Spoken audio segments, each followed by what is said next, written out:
ਕਿਤਾਬ ਮੇਲ-ਜੋਲ। ਲੇਖਕ ਡਾਕਟਰ ਨਰਿੰਦਰ ਸਿੰਘ ਕਪੂਰ। ਭਾਗ 9ਵਾਂ। ਰੂਹ ਰੀਤਾਂ। ਸਾਨੂੰ ਭੁਲੇਖਾ ਹੈ ਕਿ ਅਸੀਂ ਵਰਤਮਾਨ ਵਿੱਚ ਰਹਿ ਰਹੇ ਹਾਂ। ਵਰਤਮਾਨ ਵਿੱਚ ਅਸੀਂ ਜੋ ਕੁਝ ਵੀ ਕਰਦੇ ਹਾਂ ਉਸ ਨੂੰ ਕਰਨ ਦੀਆਂ ਪ੍ਰੇਰਨਾਵਾਂ, ਉਦੇਸ਼, ਵਿਧੀਆਂ, ਆਦਤਾਂ ਅਤੇ ਰੂਹ ਰੀਤਾਂ ਸਾਨੂੰ ਸਮਾਜ ਤੋਂ ਬਚਪਨ ਵਿੱਚ ਸੁੱਤੇ ਸਿੱਧ ਹੀ ਮਿਲ ਜਾਂਦੀਆਂ ਹਨ। ਸਥਾਪਿਤ ਰੂਹ ਰੀਤਾਂ ਨੂੰ ਨਿਭਾਉਣ ਵਿੱਚ ਸਾਡਾ ਹੀ ਨਹੀਂ, ਹਰੇਕ ਪੀੜ੍ਹੀ ਦਾ ਸਮੁੱਚਾ ਜੀਵਨ ਲੱਗ ਜਾਂਦਾ ਹੈ। ਇਹ ਰੂਹ ਰੀਤਾਂ ਹੀ ਸਾਡੇ ਜੀਵਨ ਜਾਂਚ ਅਖਵਾਉਂਦੀਆਂ ਹਨ। ਰੂਹ ਰੀਤਾਂ ਦੇ ਵਖਰੇਵਿਆਂ ਕਾਰਨ ਹੀ ਵੱਖਰੇ ਵੱਖਰੇ ਸਮਾਜ ਆਪਣੀ ਵਿਲੱਖਣ ਪਹਿਚਾਣ ਸਥਾਪਿਤ ਕਰਦੇ ਹਨ। ਜਨਮ, ਵਿਆਹ ਅਤੇ ਮੌਤ ਅਜਿਹੇ ਅਵਸਰ ਹਨ ਜਦੋਂ ਰੂਹ ਰੀਤਾਂ ਦਾ ਪ੍ਰਦਰਸ਼ਨ ਅਤੇ ਪ੍ਰਗਟਾਵਾ ਵਧੇਰੇ ਹੁੰਦਾ ਹੈ। ਗੀਤ, ਸੰਗੀਤ, ਨ੍ਰਿਤ, ਮੂਰਤੀ ਕਲਾ ਅਤੇ ਚਿੱਤਰਕਲਾ ਸਾਡੀਆਂ ਰੂਹ ਰੀਤਾਂ ਵਿੱਚੋਂ ਵਿਕਸਿਤ ਹੋਈਆਂ ਹਨ ਅਤੇ ਇਹਨਾਂ ਕਲਾਵਾਂ ਨੇ ਰੂਹ ਰੀਤਾਂ ਨੂੰ ਵਿਕਸਿਤ ਕੀਤਾ ਹੈ। ਜਦੋਂ ਲੋਕ ਸੁੱਚੇ ਅਤੇ ਸੱਚੇ ਹੋਣ ਦਾ ਤਸੱਲੀ ਮੇਲ ਮਿਲਾਪ ਦੀਆਂ ਰੂਹ ਰੀਤਾਂ ਵਿੱਚੋਂ ਮਿਲਦੀ ਹੈ, ਪਰ ਜੇ ਲੋਕ ਧੋਖੇਬਾਜ਼ ਹੋਣ ਤਾਂ ਵਿਰੋਧ, ਨਫ਼ਰਤ ਅਤੇ ਬਗਾਵਤ ਵੀ ਰੂਹ ਰੀਤਾਂ ਰਾਹੀਂ ਪ੍ਰਗਟਾਈ ਜਾਂਦੀ ਹੈ। ਜਿੱਥੇ ਜੀਵਨ ਸਾਦਾ ਅਤੇ ਜੀਵਨ ਦੀ ਟੌਰ ਸਹਿਜ ਹੈ, ਉੱਥੇ ਰੂਹ ਰੀਤਾਂ ਪ੍ਰਤੀ ਸ਼ਰਧਾ ਵਧੇਰੇ ਹੈ। ਪੁਰਾਤਨ ਯੁੱਗ ਵਿੱਚ ਅਤੇ ਅੱਜ ਵੀ ਕਈ ਇਲਾਕਿਆਂ ਵਿੱਚ ਹਰ ਪਿੰਡ ਦਾ ਆਪਣਾ ਦੇਵਤਾ ਰਿਹਾ ਹੈ ਅਤੇ ਉਸ ਦੀ ਪੂਜਾ ਦੀਆਂ ਵੱਖਰੀਆਂ ਵੱਖਰੀਆਂ ਰੂਹ ਰੀਤਾਂ ਪ੍ਰਚਲਿਤ ਰਹੀਆਂ ਹਨ।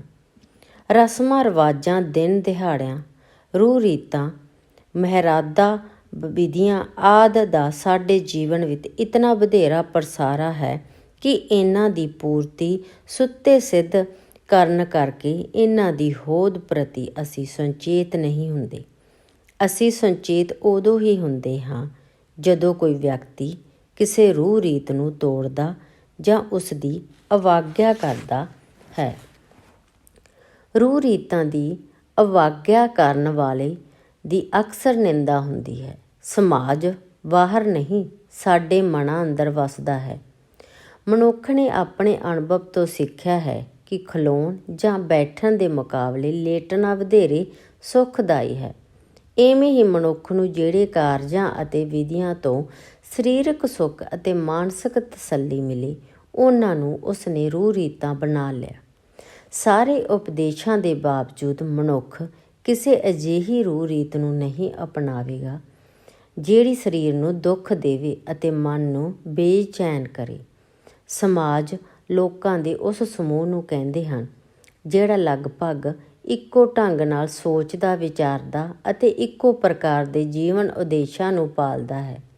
ਸਮਾਜ ਦੇ ਲਗਭਗ ਸਾਰੇ ਵਿਅਕਤੀਆਂ ਵਿੱਚ ਲਗਭਗ ਸਹਿਮਤੀ ਹੁੰਦੀ ਹੈ ਕਿ ਇਹ ਮਹੱਤਵਪੂਰਨ ਹੈ ਅਤੇ ਕੀ ਮਹੱਤਵਹੀਨ ਹੈ, ਕੀ ਉਪਯੋਗੀ ਹੈ ਅਤੇ ਕੀ ਹਾਨੀਕਾਰਕ ਹੈ, ਅਤੇ ਕਿਹੜਾ ਵਿਹਾਰਯੋਗ ਹੈ ਅਤੇ ਕਿਹੜਾ ਅਯੋਗ, ਕਿਹੜਾ ਪਹਿਰਾਵਾ ਸੱਭਿਅਕ ਹੈ ਅਤੇ ਕਿਹੜਾ ਅਸੱਭਿਅਕ ਹੈ, ਕਿਹੜਾ ਭੋਜਨ ਠੀਕ ਹੈ ਅਤੇ ਕਿਹੜਾ ਵਰਜਿਤ। ਦੂਜੇ ਸ਼ਬਦਾਂ ਵਿੱਚ ਕਹਿ ਸਕਦੇ ਹਾਂ ਕਿ ਇੱਕ ਸਮਾਜ ਵਿੱਚ ਵਸਣ ਵਾਲੇ ਲੋਕਾਂ ਦੇ ਜੀਵਨ ਪ੍ਰਤੀ ਦ੍ਰਿਸ਼ਟੀਕੋਣ ਵਿੱਚ ਸਾਂਝ ਅਤੇ ਏਕਤਾ ਹੁੰਦੀ ਹੈ। ਇਸੇ ਸਾਂਝ ਅਤੇ ਏਕਤਾ ਦੇ ਆਧਾਰ ਉੱਤੇ ਹੀ ਸਾਰਾ ਸਮਾਜ ਵਿਸ਼ੇਸ਼ ਪ੍ਰਕਾਰ ਦੀਆਂ ਰੂਹ ਰੀਤਾਂ ਨੂੰ ਨਾ ਕੇਵਲ ਸਵੀਕਾਰ ਕਰਦਾ ਹੈ, ਸਗੋਂ ਉਹਨਾਂ ਨੂੰ ਆਪਣੇ ਵਿਹਾਰ ਦਾ ਸਜੀਵ ਅੰਗ ਵੀ ਬਣਾਉਂਦਾ ਹੈ। ਸਾਡੇ ਵਿਹਾਰ ਦੇ ਦੋ ਮੁੱਖ ਆਧਾਰ ਹੁੰਦੇ ਹਨ, ਰੂਹ ਰੀਤਾਂ ਅਤੇ ਜੀਵਨ ਅਨੁਭਵ ਤੋਂ ਪ੍ਰਾਪਤ ਸੋਚ ਵਿਚਾਰ। ਰੂਹ ਰੀਤਾਂ ਦਾ ਪ੍ਰਭਾਵ ਇਤਨਾ ਵਿਆਪਕ ਹੁੰਦਾ ਹੈ ਕਿ ਇਹ ਸੋਚ ਵਿਚਾਰ ਦੇ ਵਿਸ਼ਿਆਂ ਅਤੇ ਢੰਗ ਵਿਧੀਆਂ ਨੂੰ ਵੀ ਨਿਰਧਾਰਿਤ ਕਰਦਾ ਹੈ। ਅਸੀਂ ਮ੍ਰਿਤਕ ਦੇਹ ਦਾ ਚਿਤਾ ਬਾਲ ਕੇ ਸੰਸਕਾਰ ਕਰਦੇ ਹਾਂ। ਅਸੀਂ ਦਫਨਾਉਣ ਬਾਰੇ ਕਦੇ ਨਹੀਂ ਸੋਚਦੇ।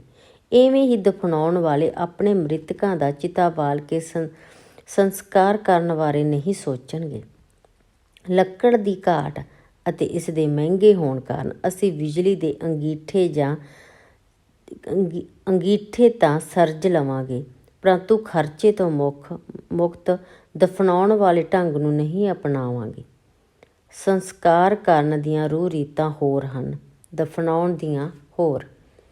ਇਵੇਂ ਹੀ ਜਨਮ ਸੰਬੰਧੀ, ਵਿਆਹ ਸੰਬੰਧੀ, ਅਫਸੋਸ ਕਰਨ ਅਤੇ ਖੁਸ਼ੀ ਪ੍ਰਗਟਾਉਣ ਸੰਬੰਧੀ, ਪੂਜਾ ਪਾਠ, ਜੱਗ ਆਦਿ ਕਰਨ ਸੰਬੰਧੀ, ਜੰਗ ਅਤੇ ਸ਼ਾਂਤੀ ਸੰਬੰਧੀ, ਗ੍ਰਹਿ ਪ੍ਰਵੇਸ਼ ਸੰਬੰਧੀ, ਪਿਆਰ ਅਤੇ ਨਫ਼ਰਤ ਪ੍ਰਗਟਾਉਣ ਸੰਬੰਧੀ, ਮਿਲਣ ਅਤੇ ਵਿਛੜਨ ਸੰਬੰਧੀ, ਹਰ ਸਮਾਜ ਦੇ ਢੰਗ ਤਰੀਕੇ, ਆਦਤਾਂ ਅਤੇ ਰੂਹ ਰੀਤਾਂ ਵੱਖਰੀ ਭਾਂਤ ਦੀਆਂ ਹੁੰਦੀਆਂ ਹਨ। ਜਦੋਂ ਕਿਸੇ ਸਮਾਜ ਦੀ ਬਹੁ ਗਿਣਤੀ ਵੱਖਰੀ ਭਾਂਤ ਨਾਲ ਸੋਚਣ ਲੱਗ ਪੈਂਦੀ ਹੈ ਤਾਂ ਉਸ ਸਮਾਜ ਦੀਆਂ ਰੂਹ ਰੀਤਾਂ ਵੀ ਬਦਲਦੀਆਂ ਹਨ, ਪਰ ਰੂਹ ਰੀਤਾਂ ਤੋਂ ਮੁਕਤ ਕਿਸੇ ਸਮਾਜ ਦੀ ਕਲਪਨਾ ਨਹੀਂ ਕੀਤੀ ਜਾ ਸਕਦੀ। ਪੁਰਾਤਨ ਯੁੱਗ ਵਿੱਚ ਗਿਆਨ ਦੀ ਘਾਟ ਰੂਹ ਰੀਤਾਂ ਨਾਲ ਪੂਰੀ ਕੀਤੀ ਜਾਂਦੀ ਹੈ, ਪਰ ਅਜੋਕੇ ਯੁੱਗ ਵਿੱਚ ਰੂਹ ਰੀਤਾਂ ਦੀ ਘਾਟ ਗਿਆਨ ਨਾਲ ਪੂਰੀ ਕੀਤੀ ਜਾ ਰਹੀ ਹੈ। ਰੂਹ ਰੀਤਾਂ ਦਾ ਆਪਣਾ ਗਿਆਨ ਸੀ, ਗਿਆਨ ਦੀਆਂ ਆਪਣੀਆਂ ਰੂਹ ਰੀਤਾਂ ਹੁੰਦੀਆਂ ਹਨ। ਤੁਸੀਂ ਕਿਹੋ ਜਿਹੇ ਹੋ, ਇਸ ਗੱਲ 'ਤੇ ਨਿਰਭਰ ਕਰਦਾ ਹੈ ਕਿ ਤੁਹਾਡੇ ਮਨ ਵਿੱਚ ਕਿਹੜਾ ਯੁੱਗ ਬੈਠਾ ਹੈ। ਧਰਮ ਵਾਂਗ ਹੀ ਸਮਾਜ ਸਾਨੂੰ ਅੰਦਰੋਂ ਪਕੜਦਾ ਹੈ। ਅਚਰਜ ਗੱਲ ਇਹ ਹੈ ਕਿ ਜਦੋਂ ਅਸੀਂ ਪੂਰੀ ਤਰ੍ਹਾਂ ਸਮਾਜ ਦੀ ਪਕੜ ਵਿੱਚ ਜਾਂ ਪੂਰੀ ਤਰ੍ਹਾਂ ਸਮਾਜ ਨਾਲ ਇੱਕ ਸੁਰ ਹੁੰਦੇ ਹਾਂ ਤਾਂ ਹੀ ਸਾਨੂੰ ਆਪਣੇ ਆਜ਼ਾਦ, ਭਰਪੂਰ ਅਤੇ ਸੰਤੁਸ਼ਟ ਹੋਣ ਦਾ ਅਹਿਸਾਸ ਹੁੰਦਾ ਹੈ। ਸਾਨੂੰ ਆਪਣੇ ਵਿਆਹ ਹੋਣ ਦਾ ਡੂੰਘਾ ਅਹਿਸਾਸ ਤਾਂ ਹੀ ਹੁੰਦਾ ਹੈ ਜੇ ਉਹ ਸਾਡੇ ਸਮਾਜ ਦੀਆਂ ਰੂਹ ਰੀਤਾਂ ਅਨੁਸਾਰ ਹੋਇਆ ਹੋਵੇ। ਜਿਹੜੇ ਅਦਾਲਤੀ ਵਿਆਹ ਕਰਵਾਉਂਦੇ ਹਨ ਉਹਨਾਂ ਨੂੰ ਸਦਾ ਇੱਕ ਘਾਟ ਜਿਹੀ ਮਹਿਸੂਸ ਹੁੰਦੀ ਰਹਿੰਦੀ ਹੈ। ਇਹ ਘਾਟ ਉਸੇ ਪ੍ਰਕਾਰ ਦੀ ਹੁੰਦੀ ਹੈ ਜਿਹੋ ਜਿਹੇ ਉਸ ਇਸਤਰੀ ਨੂੰ ਹੁੰਦੀ ਹੈ ਜਿਸ ਨੇ ਬੱਚੇ ਨੂੰ ਜਨਮ ਨਾ ਦਿੱਤਾ ਹੋਵੇ ਅਤੇ ਉਸ ਨੂੰ ਪਾਲ ਰਹੀ ਹੋਵੇ। ਮਰਨਾ ਤਾਂ ਹਰ ਕਿਸੇ ਨੇ ਹੈ, ਪਰ ਕਿਸੇ ਦੇ ਕਤਲ ਹੋਣ ਜਾਂ ਬੰਬ ਨਾਲ ਉਡਾਏ ਜਾਣ ਦਾ ਸਦਮਾ ਇਸ ਲਈ ਹੁੰਦਾ ਹੈ ਕਿ ਉਹ ਸਮਾਜਿਕ ਪ੍ਰਵਾਨਗੀ ਜਾਂ ਧਾਰਮਿਕ ਰੂਹ ਰੀਤਾਂ ਅਨੁਸਾਰ ਰਵਾਨਾ ਨਹੀਂ ਹੋਇਆ ਹੁੰਦਾ। ਰੂਹ ਰੀਤਾਂ ਮੁੱਖ ਤੌਰ 'ਤੇ ਦੋ ਪ੍ਰਕਾਰ ਦੀਆਂ ਹੁੰਦੀਆਂ ਹਨ, ਧਾਰਮਿਕ ਅਤੇ ਸਮਾਜਿਕ। ਰੂਹ ਰੀਤਾਂ ਭਾਵੇਂ ਸਮਾਜਿਕ ਖੇਤਰ ਦੀਆਂ ਹੋਣ, ਪਰ ਉਹਨਾਂ ਦੀ ਪੂਰਤੀ ਧਰਮ ਵਾਲੇ ਵਿਸ਼ਵਾਸ ਨਾਲ ਹੀ ਕੀਤੀ ਜਾਂਦੀ ਹੈ। ਵਿਆਹ ਇੱਕ ਸਮਾਜਿਕ ਰੂਹ ਰੀਤ ਹੈ, ਪਰ ਇਸਤਰੀ ਪੁਰਸ਼ ਨੂੰ ਪਤੀ ਪਤਨੀ ਦੇ ਰਿਸ਼ਤੇ ਵਿੱਚ ਬਦਲਣ ਦੀ ਰਸਮ ਧਾਰਮਿਕ ਹੁੰਦੀ ਹੈ। ਜਦੋਂ ਧੀ ਦਾ ਵਿਆਹ ਹੋ ਰਿਹਾ ਹੁੰਦਾ ਹੈ ਤਾਂ ਪਿਤਾ ਅਤੇ ਭਰਾਵਾਂ ਦੇ ਮਨ ਵਿੱਚ ਇੱਕ ਕੀਮਤੀ ਸਾਥ ਦੇ ਖੋਹੇ ਜਾਣ ਦਾ ਗੁੱਸਾ ਵੀ ਹੁੰਦਾ ਹੈ, ਪਰ ਵਿਆਹ ਦੀਆਂ ਰੂਹ ਰੀਤਾਂ ਇਸ ਗੁੱਸੇ ਅਤੇ ਵਿਛੋੜੇ ਨੂੰ ਪ੍ਰਸੰਨਤਾ ਵਿੱਚ ਬਦਲਦੀਆਂ ਹਨ ਅਤੇ ਵਿਰੋਧ ਨੂੰ ਪ੍ਰਵਾਨਗੀ ਵਿੱਚ ਤਬਦੀਲ ਕਰਦੀਆਂ ਹਨ। ਇਵੇਂ ਰੂਹ ਰੀਤਾਂ ਵਾਸਤਵ ਵਿੱਚ ਸਾਡੇ ਉਹਨਾਂ ਵਰਤਾਰਿਆਂ ਨਾਲ ਸੰਬੰਧਿਤ ਹੁੰਦੀਆਂ ਹਨ ਜਿਨ੍ਹਾਂ ਵਿੱਚ ਸੰਕਟ, ਚਿੰਤਾ, ਰੋਸ਼ ਅਤੇ ਵਿਰੋਧ ਹੁੰਦਾ ਹੈ। ਕਿਸੇ ਧੀ ਵੱਲੋਂ ਆਪਣੀ ਮਰਜ਼ੀ ਨਾਲ ਕਿਸੇ ਨਾਲ ਵਿਆਹ ਕਰਵਾ ਲੈਣਾ ਘੱਟ ਦੁਖਦਾਈ ਹੁੰਦਾ ਹੈ, ਪਰ ਜੇਕਰ ਉਹ ਵਿਆਹ ਦੀਆਂ ਰੂਹ ਰੀਤਾਂ ਤੋਂ ਬਿਨਾਂ ਹੀ ਕਿਸੇ ਪੁਰਸ਼ ਨਾਲ ਪਤਨੀ ਬਣ ਕੇ ਰਹਿਣ ਲੱਗ ਪਵੇ ਤਾਂ ਇਸ ਨੂੰ ਪਰਿਵਾਰ ਵੱਲੋਂ ਸਹਿਣ ਕਰਨਾ ਲਗਭਗ ਅਸੰਭਵ ਹੋਵੇਗਾ। ਇਹੀ ਕਾਰਨ ਹੈ ਕਿ ਜਦੋਂ ਕੋਈ ਕਿਸੇ ਨੂੰ ਪਿਆਰ ਕਰਦਾ ਹੈ ਤਾਂ ਉਹ ਉਸ ਨਾਲ ਘਰ ਵਸਾਉਣਾ ਚਾਹੁੰਦਾ ਹੈ, ਅਰਥਾਤ ਉਹ ਰੂਹ ਰੀਤਾਂ ਪੂਰੀਆਂ ਕਰਕੇ ਛੱਡ ਜਾਣ ਜਾਂ ਛੱਡੇ ਜਾਣ ਦੀ ਚਿੰਤਾ ਤੋਂ ਮੁਕਤ ਹੋਣਾ ਚਾਹੁੰਦਾ ਹੈ। ਹਰ ਸਮਾਜ ਵਿੱਚ ਲਗਭਗ ਹਰ ਇੱਕ ਚਿੰਤਾ, ਸੰਕਟ ਜਾਂ ਸੰਤਾਪ ਨੂੰ ਦੂਰ ਕਰਨ ਦੀ ਕੋਈ ਨਾ ਕੋਈ ਬਹੁ ਰੀਤ ਹੁੰਦੀ ਹੈ। ਰੂਹ ਰੀਤ ਦਾ ਉਦੇਸ਼ ਹੀ ਚਿੰਤਾ ਤੋਂ ਮੁਕਤ ਹੋਣਾ ਹੁੰਦਾ ਹੈ। ਸੁਖਣਾ ਵੀ ਇਸੇ ਕਰਕੇ ਸੁਖੀ ਜਾਂਦੀ ਹੈ ਕਿਉਂਕਿ ਮਨੁੱਖ ਆਪਣੀਆਂ ਇੱਛਾ ਦੀ ਪੂਰਤੀ ਹੋਣ ਜਾਂ ਨਾ ਹੋਣ ਦੀ ਦੁਵਿਧਾ ਤੋਂ ਮੁਕਤ ਹੋਣਾ ਚਾਹੁੰਦਾ ਹੈ। ਸੁਖਣਾ ਸੁੱਖ ਕੇ ਉਸ ਨੂੰ ਹੀ ਸੁੱਖ ਦਾ ਸਾਹ ਨਹੀਂ ਆਉਂਦਾ, ਉਸ ਦਾ ਅੰਤਮ ਵਿਸ਼ਵਾਸ ਵੀ ਵੱਧ ਜਾਂਦਾ ਹੈ। ਇਹ ਸੌਖ ਅਤੇ ਵਧਿਆ ਹੋਇਆ ਅੰਤਮ ਵਿਸ਼ਵਾਸ ਉਸ ਦੀ ਅੰਤਰੀਵ ਸ਼ਕਤੀ ਨੂੰ ਵਧਾਉਂਦਾ ਹੈ। ਇਹ ਵਧੀ ਹੋਈ ਸ਼ਕਤੀ ਉਸ ਦੀਆਂ ਮੁਸ਼ਕਲਾਂ ਨੂੰ ਹੱਲ ਕਰਦੀ ਹੈ ਅਤੇ ਸਫਲ ਹੋ ਕੇ ਆਪਣੇ ਮਹੱਤਵਪੂਰਨ ਹੋਣ ਦਾ ਪ੍ਰਵਾਨ ਦੇਣ ਲਈ ਆਪਣੇ ਸੁੱਚੇ ਅਤੇ ਸੱਚੇ ਹੋਣ ਦਾ ਬਹਾਨਾ ਲਾ ਕੇ ਉਹ ਸੁਖਣਾ ਪੂਰੀ ਕਰਦਾ ਹੈ।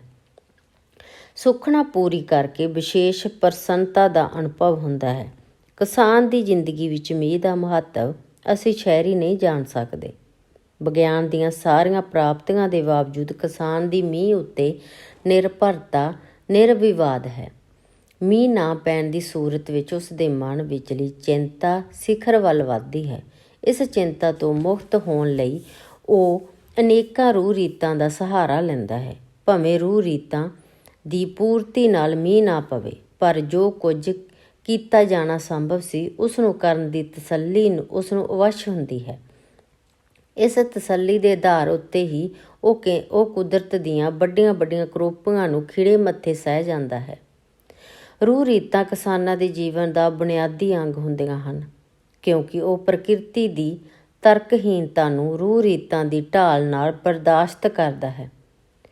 ਰੂਹ ਰੀਤਾਂ ਦਾ ਮਖੌਲ ਉਡਾਉਣ ਵਾਲੇ ਸ਼ਹਿਰੀਆਂ ਨੂੰ ਜੇ ਕਿਸਾਨ ਦੇ ਜੀਵਨ ਵਾਲੀਆਂ ਤੰਗੀਆਂ, ਮੁਸ਼ਕਲਾਂ ਅਤੇ ਮਜਬੂਰੀਆਂ ਦਾ ਸਾਹਮਣਾ ਕਰਨਾ ਪੈ ਜਾਵੇ ਤਾਂ ਉਹ ਆਤਮਘਾਤ ਹੀ ਕਰ ਲੈਣ।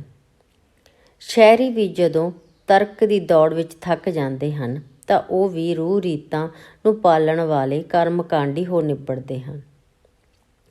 ਇਸਲਾਮੀ ਸਮਾਜ ਭਾਵੇਂ ਵਿਗਿਆਨ ਦੇ ਪੱਖੋਂ ਪਛੜੇ ਹੋਏ ਹਨ, ਪਰ ਸਰਾਂ ਅਨੁਸਾਰ ਰੂਹ ਰੀਤਾਂ ਦੀ ਅਮੀਰੀ ਕਾਰਨ ਅਜਿਹੇ ਸਮਾਜਾਂ ਵਿੱਚ ਜੀਵਨ ਅਤੇ ਮੌਤ ਪ੍ਰਤੀ ਦ੍ਰਿਸ਼ਟੀਕੋਣ ਵਧੇਰੇ ਸੰਤੁਸ਼ਟ ਅਤੇ ਸੰਤੁਲਿਤ ਹੈ। ਪੁਰਸ਼ਾਂ ਦੇ ਮੁਕਾਬਲੇ ਇਸਤਰੀਆਂ ਵਿੱਚ ਰੂਹ ਰੀਤਾਂ ਅਤੇ ਰਸਮਾਂ ਰਿਵਾਜਾਂ ਨੂੰ ਪਾਲਣ ਦੀ ਫਿਰਤੀ ਵਧੇਰੇ ਹੁੰਦੀ ਹੈ। ਇਸ ਦਾ ਕਾਰਨ ਇਹ ਹੈ ਕਿ ਇਸਤਰੀ ਵੀ ਕਿਸਾਨ ਵਾਂਗ ਕੁਦਰਤ ਤੋਂ ਜੀਵਨ ਦਾ ਹੁੰਗਾਰਾ ਮੰਗਦੀ ਹੈ। ਜਿਵੇਂ ਕਿਸਾਨ ਦੀ ਖੁਸ਼ੀ ਉਸਦੇ ਖੇਤਾਂ ਤੋਂ ਹੋਣ ਵਾਲੀ ਉਪਜ ਵਿੱਚ ਲੁਕੀ ਹੁੰਦੀ ਹੈ, ਜਿਵੇਂ ਹੀ ਇਸਤਰੀ ਦੀ ਪ੍ਰਸ਼ੰਸਾ ਉਸ ਦੀ ਕੁੱਖੋਂ ਵਿੱਚ ਜਨਮ ਲੈਣ ਵਾਲੀ ਉਸ ਦੀ ਸੰਤਾਨ ਵਿੱਚ ਛੁਪੀ ਹੁੰਦੀ ਹੈ। ਇੱਕ ਗਰਭਵਤੀ ਇਸਤਰੀ ਅਤੇ ਭਰਪੂਰ ਫਸਲ ਵਾਲੇ ਖੇਤ ਦੇ ਕਿਸਾਨ ਦੀ ਬਿਰਤੀ ਲਗਭਗ ਇੱਕੋ ਪ੍ਰਕਾਰ ਦੀ ਹੁੰਦੀ ਹੈ। ਇਸ ਸਮੇਂ ਦੌਰਾਨ ਦੋਵੇਂ ਕਿਸੇ ਦਾ ਦਿਲ ਦਿਖਾਉਣ ਤੋਂ ਸੰਕੋਚ ਕਰਦੇ ਹਨ। ਦੋਹਾਂ ਦੇ ਦਿਲਾਂ ਵਿੱਚ ਸਭ ਕੁਝ ਨਸ਼ਟ ਹੋ ਜਾਣ ਦਾ ਭੈ ਹੁੰਦਾ ਹੈ, ਸੋ ਦੋਹਾਂ ਦੇ ਦਿਲ ਉੱਚੀ ਅਰਦਾਸ ਵਿੱਚ ਜੁੜੇ ਹੁੰਦੇ ਹਨ। ਦੋਹਾਂ ਦੀ ਫਿਰਤੀ ਕਾਰਜ ਦੇ ਸੰਪੂਰਨ ਹੋਣ 'ਤੇ ਟਿਕੀ ਹੁੰਦੀ ਹੈ, ਸੋ ਦੋਵੇਂ ਲੋੜੀ ਦੀਆਂ ਰੂਹ ਰੀਤਾਂ ਨੂੰ ਖਿੜੇ ਮੱਥੇ ਪੂਰੀਆਂ ਕਰਦੇ ਹਨ। ਸੰਸਾਰ ਦੇ ਵੱਖ-ਵੱਖ ਧਰਮ ਨਵਕੇਲੀਆਂ ਰੂਹ ਰੀਤਾਂ ਉੱਤੇ ਉਸਰੇ ਹੋਏ ਹਨ। ਸੰਸਾਰ ਦੇ ਸਾਰੇ ਧਰਮਾਂ ਦੇ ਬਾਨੀ ਭਾਵੇਂ ਪੁਰਸ਼ ਹੋਏ ਹਨ, ਪਰ ਰੂਹ ਰੀਤਾਂ ਨੂੰ ਨਿਭਾਉਣ, ਪ੍ਰਚਾਰਨ, ਅਗਲੀ ਪੀੜ੍ਹੀ ਨੂੰ ਉਹਨਾਂ ਵਿੱਚ ਪਰਪੱਕ ਕਰਨ ਅਤੇ ਆਪ ਉਹਨਾਂ ਵਿੱਚ ਦ੍ਰਿੜ ਰਹਿਣ ਦਾ ਕਾਰਜ ਇਸਤਰੀਆਂ ਨੇ ਕੀਤਾ ਹੈ। ਪੁਰਸ਼ ਜੀਵਨ ਨੂੰ ਅਗਲੇ ਪਾਸੇ ਵੱਲ ਖਿੱਚਦਾ ਹੈ, ਜਦੋਂ ਕਿ ਇਸਤਰੀ ਅਤੀਤ ਦਾ ਪੱਲਾ ਨਹੀਂ ਛੱਡਦੀ। ਸੋ ਨਤੀਜਾ ਇਹ ਹੁੰਦਾ ਹੈ ਕਿ ਸਮਾਜ ਵਿੱਚ ਅਤੀਤ ਅਤੇ ਵਰਤਮਾਨ, ਵਿਸ਼ਵਾਸ ਅਤੇ ਤਰਕ, ਪੁਰਾਤਨਤਾ ਅਤੇ ਆਧੁਨਿਕਤਾ, ਸੰਤੋਖ ਅਤੇ ਅਭਿਲਾਸ਼ਾ, ਧਰਮ ਅਤੇ ਵਿਗਿਆਨ, ਰੂਹ ਰੀਤਾਂ ਅਤੇ ਨਵੀਨ ਕਾਰਜ ਵਿਧੀਆਂ ਵਿੱਚ ਸੰਤੁਲਨ ਬਣਿਆ ਰਹਿੰਦਾ ਹੈ। ਇਸ ਸੰਤੁਲਨ ਦੀ ਬੜੀ ਮਹੱਤਤਾ ਹੈ। ਪੁਰਸ਼ ਹਰਕਤ ਦਾ ਪ੍ਰਤੀਕ ਹੈ, ਇਸਤਰੀ ਟਿਕਾਊ ਦੀ। ਬੁੱਧੀ ਦਾ ਸੁਭਾਅ ਪੁਰਸ਼ ਵਾਲਾ ਹੈ, ਸਮਝ ਦਾ ਸੁਭਾਅ ਇਸਤਰੀ ਵਾਲਾ ਹੈ। ਪੁਰਸ਼ ਜੰਗ ਯੁੱਧ ਦਾ ਪ੍ਰਤੀਕ ਹੈ, ਇਸਤਰੀ ਅਮਨ ਸ਼ਾਂਤੀ ਦਾ। ਪੁਰਸ਼ ਗਿਆਨ ਨੂੰ ਆਪਣੀ ਪ੍ਰਾਪਤੀ ਸਮਝਦਾ ਹੈ, ਇਸਤਰੀ ਵਿਸ਼ਵਾਸ ਨੂੰ ਆਪਣੀ ਪੂੰਜੀ ਸਮਝਦੀ ਹੈ। ਇਸੇ ਕਰਕੇ ਇਸਤਰੀ ਰੂਹ ਰੀਤਾਂ ਨੂੰ ਵਧੇਰੇ ਗੰਭੀਰਤਾ ਨਾਲ ਅਪਣਾਉਂਦੀ ਹੈ ਅਤੇ ਪੂਰਾ ਕਰਦੀ ਹੈ। ਇਸੇ ਕਾਰਨ ਕਰਕੇ ਇਸਤਰੀ ਸਮਾਜ, ਕੁਦਰਤ ਅਤੇ ਸਮਾਜ ਨਾਲ ਵਧੇਰੇ ਇਕਸੁਰ ਹੋ ਜਾਂਦੀ ਹੈ। ਰੂਹ ਰੀਤਾਂ ਖੇਤੀਬਾੜੀ ਸਮਾਜ ਦਾ ਹੀ ਵਰਤਾਰਾ ਨਹੀਂ, ਆਧੁਨਿਕ ਯੁੱਗ ਦੀਆਂ ਆਪਣੀਆਂ ਰੂਹ ਰੀਤਾਂ ਹਨ। ਆਧੁਨਿਕ ਯੁੱਗ ਦੀਆਂ ਰੂਹ ਰੀਤਾਂ ਨੂੰ ਨਾ ਭਾਵੇਂ ਨਵੇਂ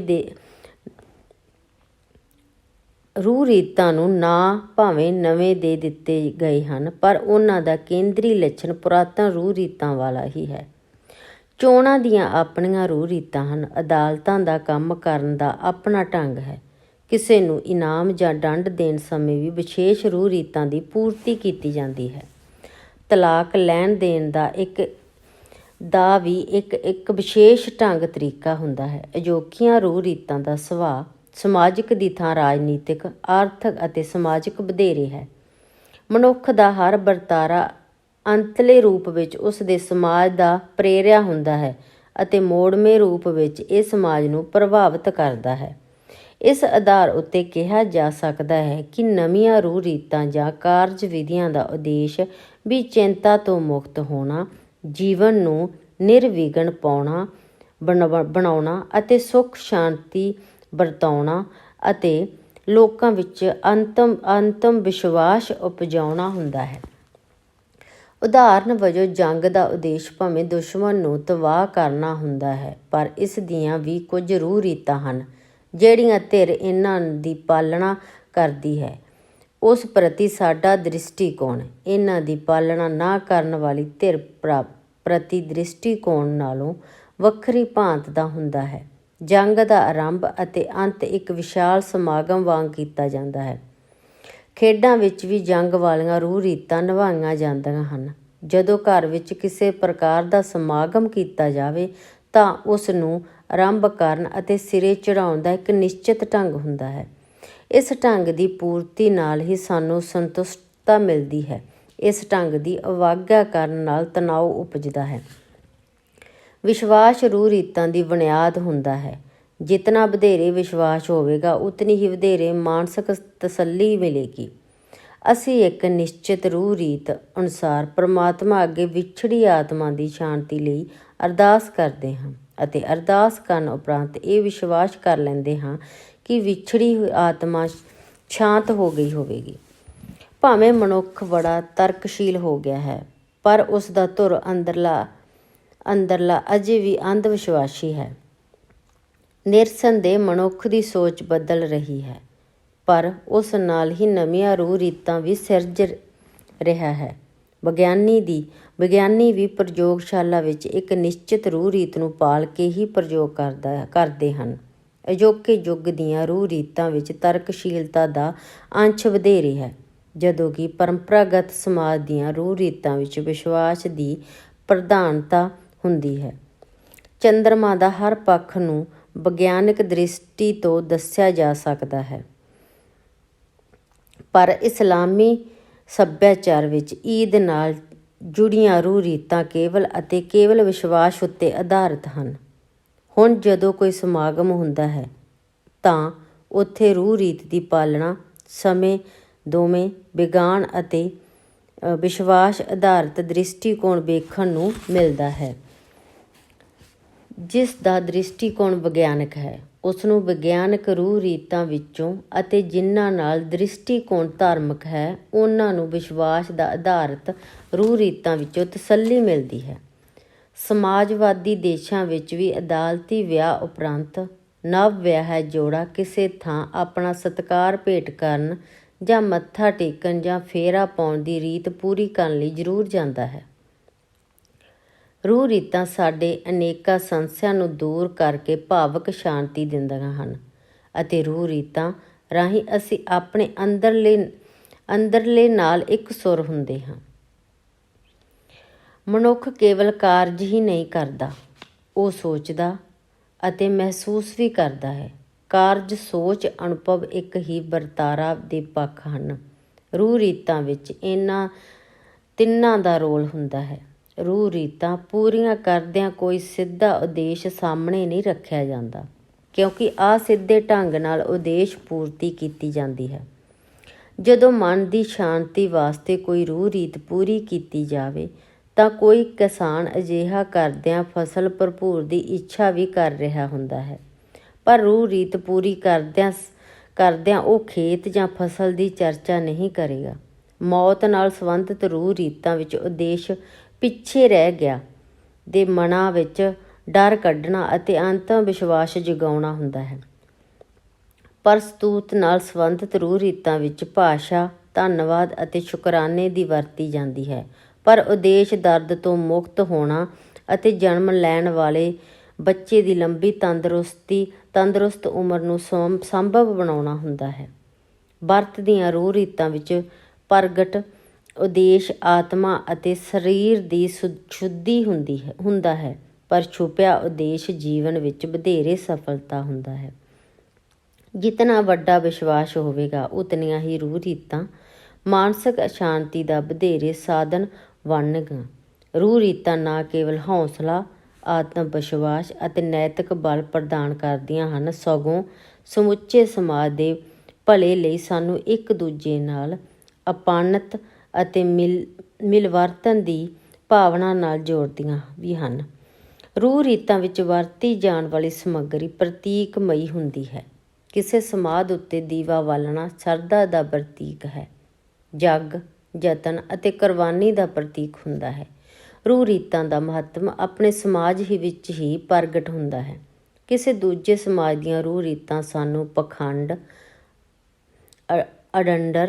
ਅਡੰਬਰ ਅਤੇ ਅੰਧ ਵਿਸ਼ਵਾਸ ਹੀ ਪ੍ਰਤੀਤ ਹੁੰਦੀਆਂ ਹਨ। ਰੂਹ ਰੀਤਾਂ ਨੂੰ ਪੂਰਾ ਕਰਨ ਦੀ ਵਿਧੀ ਅਸੀਂ ਸੁੱਤੇ ਸਿੱਧ ਹੀ ਸਿੱਖ ਲੈਂਦੇ ਹਾਂ ਅਤੇ ਇਹ ਵਿਧੀ ਸਿੱਖੀ ਹੋਈ ਹੋਣ ਕਾਰਨ ਸਰਲ ਅਤੇ ਸੌਖੀ ਪ੍ਰਤੀਤ ਹੁੰਦੀ ਹੈ। ਸਾਡੇ ਸਮੁੱਚੇ ਜੀਵਨ ਦਾ ਭਾਗ ਹੋਣ ਕਾਰਨ ਰੂਹ ਰੀਤਾਂ ਨੂੰ ਪੂਰਾ ਕਰਕੇ ਅਸੀਂ ਆਪਣੇ ਆਪ ਨੂੰ ਆਪਣੇ ਸਮਾਜ ਦਾ ਸੰਜੀਵ ਅੰਗ ਮਹਿਸੂਸ ਕਰਦੇ ਹਾਂ।